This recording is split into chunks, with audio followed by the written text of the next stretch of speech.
আসসালামু আলাইকুম রহমতুল্লাহি ওবরকাতুহু। সম্মানিত দর্শক, ইন্টারনেটে একটি খবর বেশ ভাইরাল আকারে ঘুরে বেড়াচ্ছে।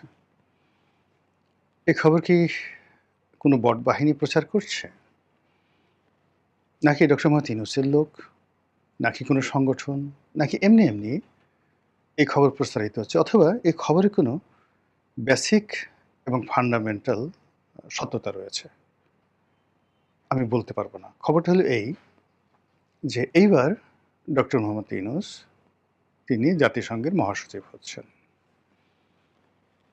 তো আলোচনা হচ্ছে, ইউনূসের যারা ভক্ত তারা তো মহা খুশি যে স্যার এটা হতেই পারেন। জাতিসংঘের যিনি বর্তমান মহাসচিব আছেন জনাব অ্যান্থনি গুতেরেস, তিনি শিক্ষাগত যোগ্যতায়, বয়সে ডক্টর মোহাম্মদ ইউনূসের কাছে শিশু।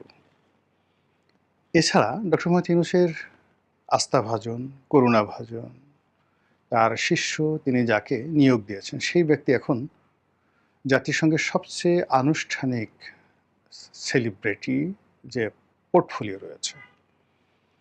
মানে দৃশ্যত যেমন জাতীয় সংঘের সবচেয়ে ইফেক্টিভ এবং পাওয়ারফুল সংস্থা হলো নিরাপত্তা পরিষদ। সেটির ৫ জন স্থায়ী সদস্য আছে, আপনারা সবাই জানেন, এবং সেখানে নিরাপত্তা পরিষদের যারা সদস্য, ওই নিরাপত্তা পরিষদের যিনি চেয়ারম্যান থাকেন, কার্যকরী কমিটির যারা সদস্য থাকেন, তারা অত্যন্ত শক্তিশালী। কিন্তু আমরা যেটা দেখি সেটি হলো জাতিসংঘের সাধারণ পরিষদের বার্ষিক অধিবেশন, জেনারেল অ্যাসেম্বলি, যেখানে সবাই যান। একজন সভাপতি মনোনীত হন ১ বছরের জন্যে, এবং যারা আ রাষ্ট্রপ্রধান, সরকার প্রধান সেখানে বক্তব্য দিতে যান, সবাই তাকে মাথা নুইয়ে কুর্নিশ করে পার্লামেন্টে বা উচ্চতর আদালতে যেভাবে বিচারকরা বসেন, সেইভাবে সেই সাধারণ পরিষদের সভাপতি বসে থাকেন, এবং তাকে অ্যাড্রেস করে, মাননীয় স্পিকারকে অ্যাড্রেস করে যেভাবে কথা বলা হয়, মাই লর্ড যেভাবে বিচারপতিকে, প্রধান বিচারপতিকে বা সিটিং জাজ যিনি মানে এখানে প্রিসাইড ওভার করেন, তাকে উদ্দেশ্য করে যেভাবে আইনজীবীরা কথাবার্তা বলেন, ঠিক সেইভাবে আ তাকে সম্বোধন করতে হয়। তো সেদিক থেকে যেটা হচ্ছে যে ডক্টর মোহাম্মদ ইউনূসের যিনি স্নেহভাজন জনাব খলিলুর রহমান, বাংলাদেশের পররাষ্ট্রমন্ত্রী। তো বাংলাদেশের পররাষ্ট্রমন্ত্রী জনাব খলিলুর রহমান অনেক যোগ্যতম ব্যক্তি, কিন্তু আমরা তাকে চিনতাম না। আমরা তাকে জানতাম না। আমরা তাকে জেনেছি ডক্টর মোহাম্মদ ইউনূসের কল্যাণে। আর আ তাকে যতটুকু পরিচয় করিয়ে দিয়েছেন তার গুরুত্ব এবং তার বিশালত্ব সম্পর্কে, সেটা হলো প্যারিস থেকে পিনাকি ভট্টাচার্য। তো সেই ক্ষেত্রে সেই খলিলুর রহমান সাহেব যদি জাতিসংঘের সাধারণ পরিষদের সভাপতি হতে পারেন, তাহলে ডক্টর মোহাম্মদ ইউনূসের জন্য জাতিসংঘের মহাসচিব হওয়া এটা তো কোনো ব্যাপারই না। এটা ডিমও না, ডিম ভর্তাও না, আলু ভর্তাও না। এটা উনি চাইলেই হতে পারেন। এটা উনার যারা লোকজন তারা বিশ্বাস করে, এবং উনি যাদেরকে তৈরি করেছেন উনার চারিপাশে, এটা এক ধরনের ইংরেজিতে একটি শব্দ আছে, সেডাকশন। মানে সবাইকে মোহবিষ্ট করে, মোহগ্রস্ত করে, তুমি কেমন করে গান করো হে গুণী। আমরা যেভাবে গুরুদেব বানাই, আমরা যেভাবে পীর বানাই, আমরা যেভাবে মাজারকে পুজো করি, আমরা যেভাবে তালগাছকে পুজো করি, বটগাছকে পুজো করি, বা আরও অনেক দেবালয়কে কেন্দ্র করে আমরা অনেক কিছু করি, তদ্রূপ কিছু মানুষ আছে যারা এই দুনিয়াতে একটা মোহ তৈরি করতে পারে, সেটা যেভাবেই হোক না কেন। এ যুগে আছে, আদি যুগে ছিল। তো সেদিক থেকে আপনি ধরুন ভগবান রজনীশ, আমেরিকার মতো জায়গাতে তার কোটি কোটি ভক্ত। আবার স্বামী বিবেকানন্দ, সারা দুনিয়াতে তার কোটি কোটি ভক্ত ছিল। তো সেদিক থেকে ডক্টর মোহাম্মদ ইউনূস তিনিও একটা মোহমুগ্ধ আন্তর্জাতিক আ ভক্তকুল তৈরি করেছেন, যারা আনকন্ডিশনালি তাকে ভালোবাসে। তিনি যা বলেন তাই তারা শুনতে চায়। তিনি কাঁদলে তারা কাঁদে, তিনি হাসলে তারা হাসে, তিনি নাচতে বললে তারা নাচে, এবং এটা আমি নিজে দেখে আসছি।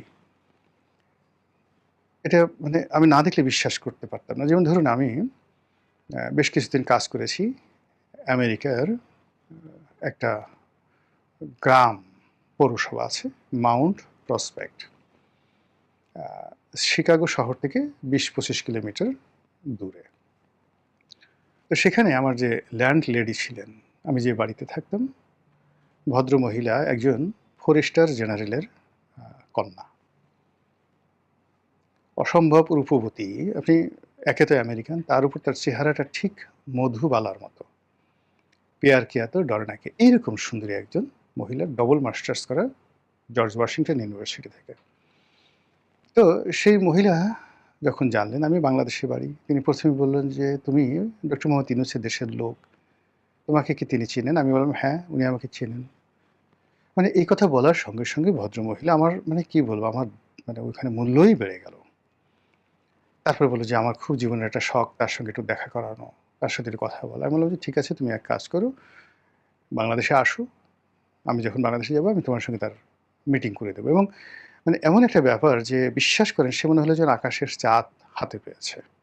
এই হলো আন্তর্জাতিক অঙ্গনে আমরা এখানে তাকে যতই গালাগালি করি না কেন, আন্তর্জাতিক অঙ্গনে তার এইরকম ভক্তকুল রয়েছে।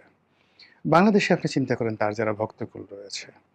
নরমালি এই ধরনের মানুষ তাদের কাছে অনেকে যেতে চায় না। কিন্তু আপনি দেখুন তার যারা লোকজন আছেন, সেই নূরজাহান বেগম ধরেন, তারপরে লামিয়া মোর্শেদ ধরেন, তার এই যে ২য় স্ত্রী বলেন, তার ১ম স্ত্রী বলেন, তার ২য় ১ম স্ত্রীর ঘরের কন্যা, ২য় স্ত্রীর ঘরের কন্যা, তাদের মধ্যে যে সম্পর্ক সব মিলিয়ে আপনি চিন্তা করেন যে, he is a magical man. এতগুলো একসাথে সামঞ্জস্য করা সম্ভব নয়। তো সেই মানুষটি আমাদেরকে ১৮ মাস আমাদের দেশটা চালিয়েছেন। বলতে গেলে তিনি কিছুই করেন না। কিন্তু আমরা অবাক বিস্ময়ে তাকে সবাই স্যার ডেকেছি।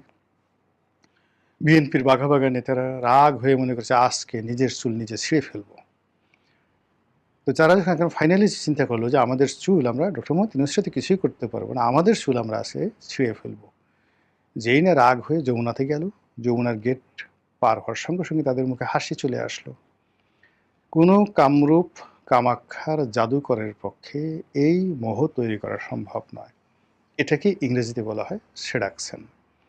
তো কাজেই তার যে আন্তর্জাতিক অঙ্গনে এই সেডাকশনের মাধ্যমে যে বিশাল একটা ভক্ত শ্রেণী তিনি তৈরি করেছেন, কিংবা ধরুন এই যে ১৮ মাসের যে ক্ষমতা, এই ক্ষমতাকালীন সময়ে কিন্তু তিনি অনেক লোকে তার ভক্ত বানিয়েছেন, মুরিদ বানিয়েছেন, বিশেষ করে জামাত। জামাত তো ডক্টর মোহাম্মদ ইউনূসের জন্য জান দেবে। প্রতিটা নেতাকর্মী স্যার, স্যার, স্যার, স্যারের জন্য সবকিছু তারা করতে পারে। তাদের আমেরিকাতে সংগঠন আছে, ইউরোপে তাদের সংগঠন আছে। তো সব মিলিয়ে এই মানুষটি যদি অলনে ছাড়েন, হঠাৎ করে আপনি দেখেন মানে জাতিসংঘের মহাসচিব হয়ে গেছে, আশ্চর্য হওয়ার কিছু নেই। এটি বললাম ইতিবাচক দিক। এবং এটা আমি বললাম এই কারণে যে এই মানুষের পক্ষে সবকিছু করা সম্ভব। তার পক্ষে সবকিছু করা সম্ভব যেভাবে শেখ হাসিনার পক্ষে সবকিছু করা সম্ভব ছিল। শেখ হাসিনাকে নিয়ে দুটো উদাহরণ দিলেই আপনি বুঝতে পারবেন যে তিনি যাদেরকে মুগ্ধ করেছিলেন তারা তার সম্পর্কে কি ধারণা পোষণ করতেন। তো নামই বলি মানে যাতে আপনাদের গল্পগুলো মজা লাগে। একবার ডক্টর মুনতাসির মামুন, তার সঙ্গে আমার একটা টেলিভিশন টক শো ছিল এটিএন নিউজে। উনি হাসছেন, একা একা হাসছেন। তাই বললাম, "স্যার কেন হাসছেন?" তো বলল যে, "রনি একটা জিনিস মনে করে আমি হাসছি। সেদিন সম্ভবত পাকিস্তানের সঙ্গে বাংলাদেশে খেলা হচ্ছিল। ক্রিকেট খেলা। তো সকালবেলা মুনতাসির মামুন সাহেব যখন গেলেন, খেলা তখনও শুরু হয়নি। তো এখন আ শেখ হাসিনা বললেন যে, "আপনি কোন দলে?" তো উনি বলল যে, "আমি তো পাকিস্তানের সাপোর্টার।" মুনতাসির মামুন। তো বলল, "পাকিস্তানের সাপোর্টার আপনি তো আজকে ফেল করবেন, আজকে বাংলাদেশ জিতবে।" তো মুনতাসির মামুন বললেন যে, "ম্যাডাম বা আপা এটা কি করে সম্ভব? এটা তো একেবারে হবার নয়।" বলল যে, "এটা সম্ভব?" বলে, "কিভাবে?" বলে, "আমি স্বয়ং গ্যালারিতে থাকবো। আমাকে দেখলে আমার প্লেয়াররা এত খুশি হয়ে যাবে এবং আমি গ্যালারিতে থাকা মানেই বাংলাদেশ দল জয়লাভ করবে।" সালটা আমার মনে নেই। আমরা যখন ওই টক শোতে গেলাম তার আধা ঘন্টা বা ১৫ মিনিট আগে ওই খেলাটার ফলাফল ঘোষিত হলো এবং বাংলাদেশ সেদিন পাকিস্তানকে পরাজিত করে জিতে গেল। ওই দৃশ্য দেখে মুনতাসির মামুন রীতিমতো টাসকি খেয়ে গেলেন যে, "হাউ ইট ইজ পসিবল? এতটা প্রফেসি থাকে কি করে একটা মানুষের? এতটা অলৌকিক ক্ষমতা থাকে কি করে?" এই গেল একটা। ২ নম্বরে হলো যে আমাদের ধীরেন্দ্রনাথ শম্ভু বরগুনার এমপি। খুব ভালো সম্পর্ক, বন্ধুর মতো সম্পর্ক। তা আমি এমপি না ২০২১ সনের দিকে সামহাউ জেলা রাজনীতিতে সে ফ্রাস্ট্রেটেড। তো আমাকে একদিন বলতেছিল যে, "রনি, ভবিষ্যতে দেখতেছি না, তোমারও নাই, আমারও নাই।" তা আমি বললাম যে, "কেন?" দিন যত যাচ্ছে শেখ হাসিনার ক্ষমতা বাড়ছে, বুদ্ধি বাড়ছে, চেহারা বাড়তেছে, শক্তি বাড়তেছে। কোনো কিছুতে তো ঘাটতি লক্ষ্য করতেছি না। গেল এটা ধীরেন্দ্রনাথ শম্ভুর কথা।